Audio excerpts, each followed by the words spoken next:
Hello guys, welcome back to the second chapter of the general pathology, that's inflammatory disorders. I'm going to divide these inflammatory disorders into multiple tiny modules. In the first thing, we're going to look at basics of inflammation. This might not be the best one for you for an exam going purpose or for a NEET or an INICT exams, but it's very important for you to understand the core concepts of inflammation, the cellular morphology, and to extrapolate to any extent. We can even diagnose a glomerulonephritis by just listening to this lecture. The most difficult encephalitis meningitis we can diagnose by listening to the lecture, because here we are going to just look at the basic morphology of the inflammatory cells. In the subsequent modules, I'll be discussing about acute inflammation, the disorders involving acute inflammation. We'll go to chronic inflammation, we'll go to inflammatory mediators, and we'll talk about wound healing. That will, in short, cover the entire thing required from an exam point of view, right? As usual, if you're ready for the game, put on a big smile and let's start reading about inflammation. See, first, the most basic thing, not from a textbook definition, I want you guys to understand what do you mean by inflammation. See, inflammation is not always synonymous to infection. This is something which is every medical graduate has to understand. This also will cause inflammation. Scratching of your skin causes inflammation. The best definition so far I have seen from any textbook is inflammation is the body's reaction to anything external, including my dress. My body will react to it, which is cause inflammation. Sometimes might be severe enough to cause a problem, sometimes very subtle enough. I'll give you a very standing example. I'm wearing specs. Most of you guys might have wearing specs, right? This part of your nose will become black in color. That's because of inflammatory related hyperpigmentation. Your knuckles will be blacker than the rest, right? Extensor aspect will be blacker than the flexor aspect because radiation inflammation. Anything external to my body will change my body, and that is what inflammation means, right? That's a basic funda which I want you to understand. Yes, with respect to diseases, we'll include mostly infectious or other pathologies, but inflammation is a very broad term. And there are very few cells in inflammation. These are the cells. If we master the cells, we master the war. What we're going to do is, we're going to look at each and every cell, how it looks in a normal microscopy in peripheral smear, which you must have already seen way back in your first year of physiology. Simple neutrophil in a blood. But how it will look in biopsy is totally a different scenario. We'll learn them as well, right? So we're going to read about neutrophil, eosinophil, basophil, okay, lymphocytes, monocytes, and one more cell, plasma cell as well, right?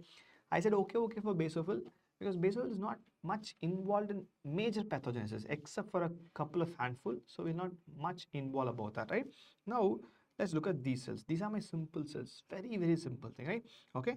The first thing here, this is a neutrophil. See, anyone who has completed the first year of MBBS will know this. Simple neutrophil, multilobated cell. And also measure that there are chromatin threads between the lobated cell, and there are tiny granules here because they are granulocytes. But the unfortunate thing in a biopsy is we don't see this because biopsy is thick. Peripheral smear is a layer of blood. Biopsy is like 5 to 10 micron thick. So there I might not see the granules unless abundant. I might not see the chromatin thread. So how does neutrophil look in a biopsy? Very important, remember it forever. In a biopsy, in a histopathological examination, neutrophils look like these, like these, like these. They are not always 3 lobes, 4 lobes, sometimes just a bent, right? For me, neutrophil is nothing but a bent nuclei. Anywhere going forward, you see a cell with a bent nuclei, think of a neutrophil. Just bent nuclei, and the color of nuclei is blue in color, right? Might be like this, might be only this, might be like this. It's a bent blue color cell. It's a neutrophil, that's all. Please don't look at granules. Please don't look at chromatin threads. They are there, not visible. Very important for you to understand this, right? That's neutrophil. When we'll have neutrophilia, it's simple. Whenever there's a bacterial infection, obviously my body is going to have excess amount of neutrophils. That's one of the commonest places where I'll have neutrophilia. It's not difficult. You must have already known this, right? Next cell is this. Superb eosinophil, right? When I was in my undergraduate, we read eosinophil as an bilobed cell with spectacle shaped nuclei. Now it has become headphone shaped, whatever shape it is bilobed. with what my textbook says is brick red granules, right? Very much granulated, right? This is again what I see in a peripheral smear. But in a biopsy, it's totally different. So in a biopsy, in a histopathological examination, I want you to look at only one thing, pink granules. Not pink color, pink granules. I'm not going with the nucleus. I'll tell you why. I'll zoom the cell. Can you see pink granules? How many nucleus? One blue nuclei. How many nucleus? Two. How many nucleus? Two. How many nucleus? Two. How many? One. How many? One. Two. All of these are eosinophils. All of them have pink granules. But why one and two lobes? Because biopsy is a cut section. If the lobes are like this, and if I cut, I have two lobes. If the lobes are one behind the other, and if I cut, I will see only one lobe. So the orientation differs. What is important for me is not to get fixated on the bilobe spectacle shaped in a biopsy. You see pink granules, go for eosinophils without an ounce of doubt, right? Where do you see eosinophils? Any allergic reaction, you do see eosinophils. Any parasitic infection, you do see eosinophils, right? By default, you see them, right? These are again very common, which you already know, right? The next guy is lymphocyte. Lymphocyte is an agranulocyte. Lymphocyte has a single nuclei, very, very thin rim of cytoplasm like this in a peripheral blood. Simple, you already know, right? Very thin rim of cytoplasm. No granules. So how do you think it looks in a biopsy? The thin rim of cytoplasm also won't be seen in biopsy, that's all. Beautiful lymphocyte. Never ever forget this. Lymphocyte for me is equivalent to small round blue cell. Okay, as simple as that. And when will I say lymphocytes are more? Two conditions. Autoimmune disorders. AI is for autoimmune disorders. The other one is viral infections. Okay, in these two conditions, I'll predominantly see more lymphocytes, right? These are two things which I want you to remember. Again, the biopsy, no cytoplasm will be appreciated. It's there, not seen. Small round blue cells is lymphocyte. Done? These are basic things. Next guy is monocyte. Okay. Monocyte is simple. If you remember your physiology examples and all those new past samples time, so you must have read that monocyte will have a kidney-shaped nuclei. Absolutely yes. They do have a kidney-shaped nuclei. And the cytoplasm is supposed to be a slate gray cytoplasm. Right? It's a slate gray cytoplasm.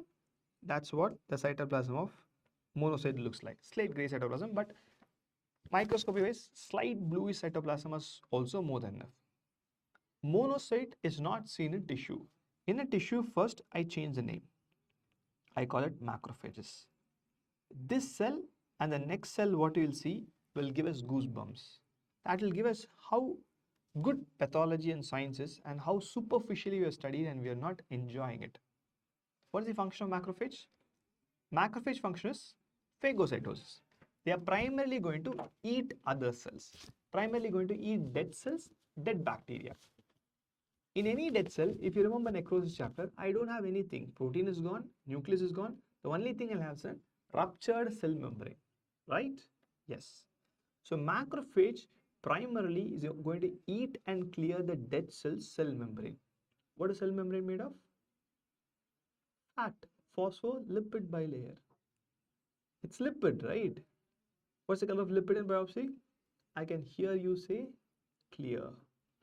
That's why macrophage cytoplasm is clear, right? So macrophage's cytoplasm will be very, very, very clear. You can see a tiny dot in the center.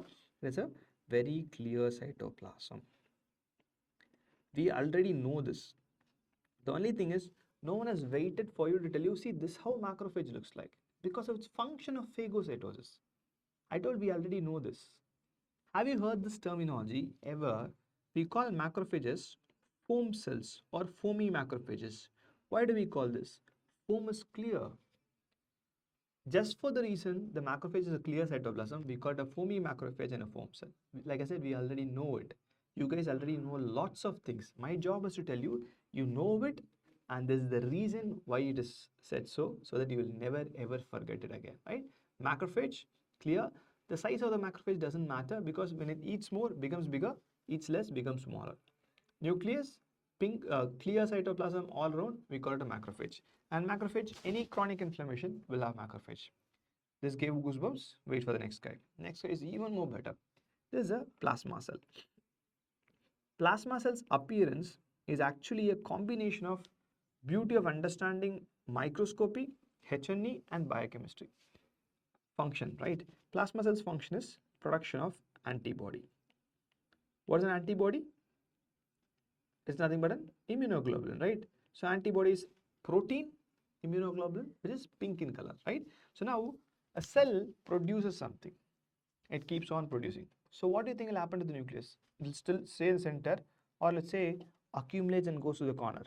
When your tummy accumulates fat, it goes to the corner, right? Similar way, a normal lymphocyte, okay, a normal lymphocyte matures to become plasma cell, right? That's what happens. So the function is, first thing, it is going to produce protein. So the nucleus goes to the corner. I have not drawn the entire nucleus completely. Wait for it. So it produces lots of protein, which makes the cytoplasm pink in color. I don't want you to draw it because I'll make some changes. For now, just think it's a pink cytoplasm and an eccentrically placed nuclei. Now, the cell produces protein, which means, can I say the cell's nucleus should be active? Yes. Only when a nucleus is active, it can produce protein, right? In the first chapter, we read something called euchromatin and heterochromatin. Hetero is condensed dark, U is light and functional. This is how the nucleus is normally. If you have to produce a protein, okay, immunoglobulin's gene is here, okay? That's how it like this. So in order to produce an immunoglobulin, it has to open, make sure mRNA runs, protein is formed. Translation runs, protein is formed, right? So which means now the job of the nucleus is to become active. The moment nucleus becomes active, lymphocyte nucleus is perfectly dark. Lymphocyte nucleus is perfectly heterochromatin. From that, the nucleus is to become active. It becomes a mix of euchromatin and heterochromatin. Why hetero also? Only immunoglobulin is active. Na? Other genes are not active. Only immunoglobulin gene is active. That alone becomes lighter in color, right? Heterochromatin. So what happens is, from a dark blue nucleus like this, it becomes a nucleus which is not dark blue, which has areas of white color also, or light color also. This nucleus is very, very characteristic. That's how the nucleus of your plasma cell will be, okay, interspersed with U and heterochromatin. For the person who first saw, he calls it cartwheel chromatin, okay, or one more name, clock face chromatin. Whatever you want to call it, call it. It's a mixture of U and heterochromatin. That's the function of the nucleus. Now this next is the best part. The protein which is formed, should it stay inside the plasma cell or should go outside and kill the bacteria? Should go outside, obviously. If you remember again the first year, for a protein to be formed and to tell, okay, you go to the cell membrane, you go to the lysosome, you go outside, we have something called post-translational modification. Remember dolicol phosphate and others? You must have for sure. So post-translation modification happens in an organelle called as Golgi apparatus.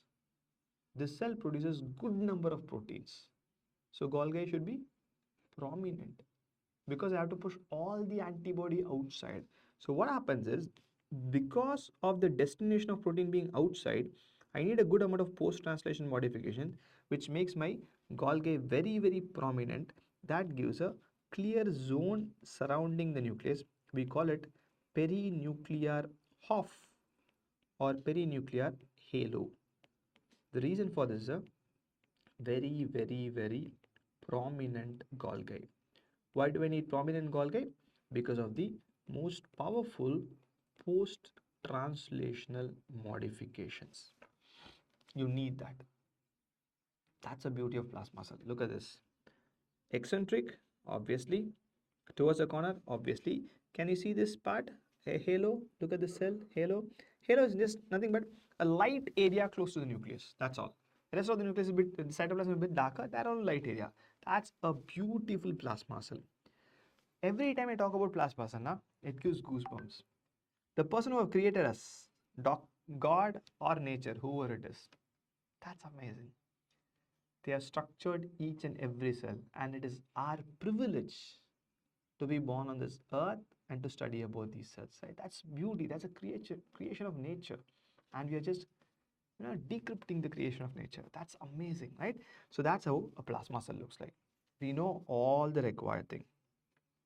Bent nuclear neutrophil, small round cells lymphocyte, cells with the eosinophilic granules, pink granules, eosinophils, again eosinophils, small round lymphocytes, clear macrophages, plasma cell eccentric, corner, perinuclear half.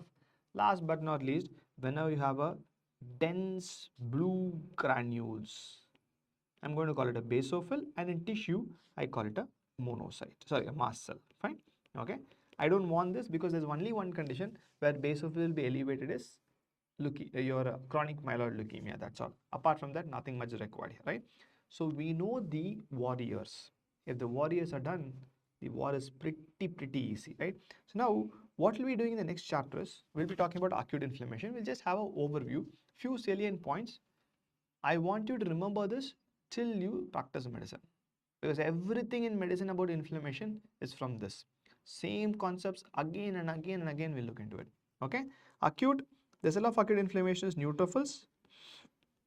I don't want to stop with neutrophils. I'll also include eosinophils.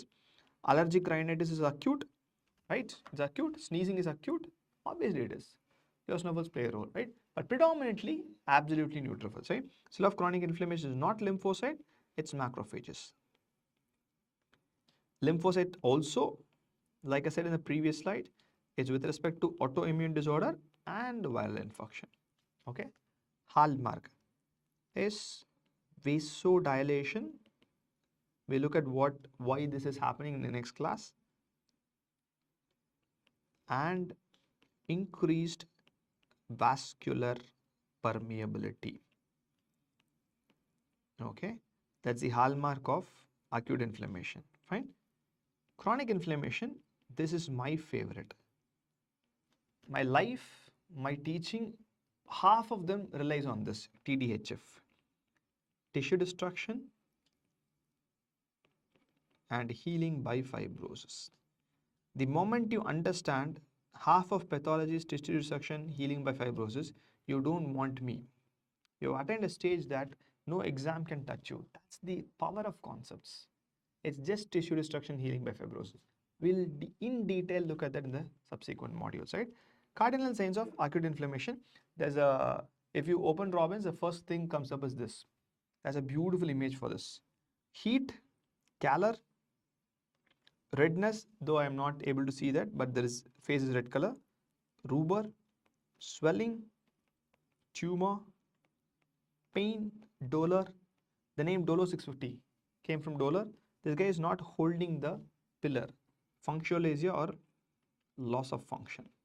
Okay. Okay.